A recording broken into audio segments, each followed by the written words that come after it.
हैं। तो ये है आपका देखिए पोटेंशियोमीटर, जिसमें हमने 10 वायर्स लगा रखी हैं। तो इसकी जो टोटल लेंथ हो गई है वो 10 मीटर हो गई है।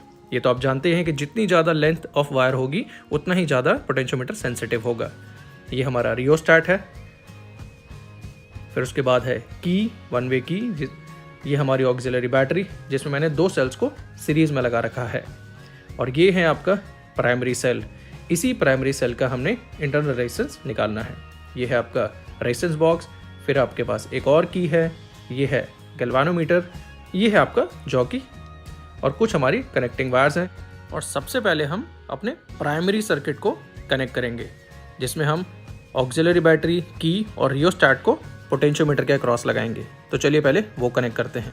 तो सबसे पहले हम ऑक्सिलरी बैटरी के पॉजिटिव टर्मिनल को पोटेंशियोमीटर के एक एंड पे लगा देंगे और फिर हम ऑक्सिलरी बैटरी के नेगेटिव टर्मिनल को की के एक एंड में लगा देंगे।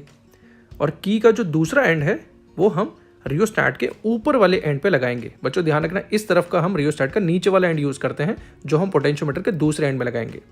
अब हम प्राइमरी सेल का जो पॉजिटिव टर्मिनल है और रेजिस्टेंस बॉक्स का जो एक एंड है, उन दोनों को हम पोटेंशियोमीटर के उसी एंड पे लगाएंगे जहां पर हमारा ऑक्सिलरी बैटरी का पॉजिटिव टर्मिनल था। अब हम प्राइमरी सेल का जो नेगेटिव टर्मिनल है उसको हमने एक की से लगाया है। की का जो दूसरा एंड है वो हमारा रेजिस्टेंस बॉक्स के दूसरे एंड पे लग जाएगा। अब की के जिस एंड पे हमने सेल के नेगेटिव टर्मिनल को लगाया था, उसी एंड से हम गैल्वानोमीटर को कनेक्ट करेंगे। बच्चों इस चीज़ का ध्यान रखना। तो अब हम गैल्वानोमीटर के पॉजिटिव टर्मिनल को उससे कनेक्ट कर देते हैं और गैल्वानोमीटर का जो दूसरा नेगेटिव टर्मिनल है उससे हम जॉकी को कनेक्ट करेंगे और इसी के साथ आपका ये सर्किट कंप्लीट हो जाएगा। अब हम अपनी प्राइमरी सर्किट की जो की लगी हुई है उसको कनेक्ट कर देते हैं, जिसकी वजह से अब आपका एक करंट पूरे सर्किट में फ्लो होना शुरू हो गया है। पहले केस में जो हमारा प्राइमरी सेल के साथ की लगा हुआ है उसको हम ओपन ही रहने देते हैं और फिर हम इस पोटेंशियोमीटर वायर पे नल पॉइंट ढूंढने की कोशिश करेंगे।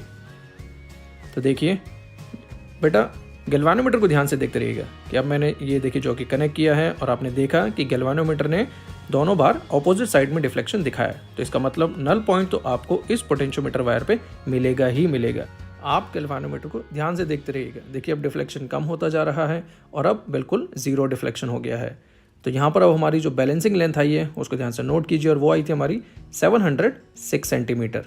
तो ये हमारी पहली रीडिंग आ गई जबकि ओपन है। अब हम की को क्लोज करेंगे और रेजिस्टेंस बॉक्स में से 1 ओम का रेजिस्टेंस निकालेंगे और दोबारा सेम स्टेप्स को हम फॉलो करेंगे। तो ये देखिए मैंने 1 ओम का रेजिस्टेंस निकाल दिया है रेजिस्टेंस बॉक्स में से, की को कनेक्ट भी कर दिया है और फिर दोबारा हमने नल पॉइंट को ही ढूंढना है। तो ये देखिए आपका गैल्वानोमीटर लेफ्ट साइड में डिफ्लेक्शन दे रहा है, अब राइट साइड में दे रहा है। तो चलिए फिर अब इसके नल पॉइंट को ढूंढ लेते हैं। तो अब देखिए बच्चों, बस इस चीज़ का ध्यान रखिएगा, आपने जॉकी को वायर के ऊपर जेंटली प्लेस करना है, ड्रैग नहीं करना है और ज़्यादा प्रेस भी नहीं कर देना है, बड़े आराम से इसके ऊपर रखना है। और अब देखिए हमारा नल पॉइंट आने ही वाला है और ये नल पॉइंट आ गया है और हमारी जो रीडिंग आई है वो है 86 सेंटीमीटर। तो हमारा फर्स्ट सेट ऑफ रीडिंग हो गया है और अब बस इस फॉर्मूले को यूज़ करके मैं इंटरनल रेजिस्टेंस ऑफ सेल निकाल लूँगा। और अब मैं बाकी की 2 रीडिंग्स भी ले लेता हूँ और आपको ऑब्जर्वेशन टेबल पूरी करके मिलता हूँ। तो अब हमारी ऑब्जर्वेशन टेबल हो गई है देखिए कंप्लीट।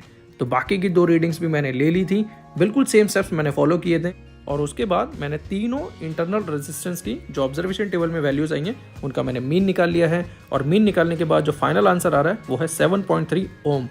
बच्चों ध्यान रखिएगा कि आप जब इस एक्सपेरिमेंट को अपनी लैब में परफॉर्म करेंगे तो आपका आंसर इससे डिफरेंट भी हो सकता है, जरूरी नहीं कि आपका भी आंसर यही आएगा। तो हमारा आज का एक्सपेरिमेंट भी हो गया है कंप्लीट। आई होप आपको ये एक्सपेरिमेंट भी पिछले एक्सपेरिमेंट्स की तरह ही समझ में आया होगा। तो मिलते हैं फिर अगली वीडियो में एक नए एक्सपेरिमेंट के साथ। Till then keep applying physics in your daily life. जय हिंद, जय भारत।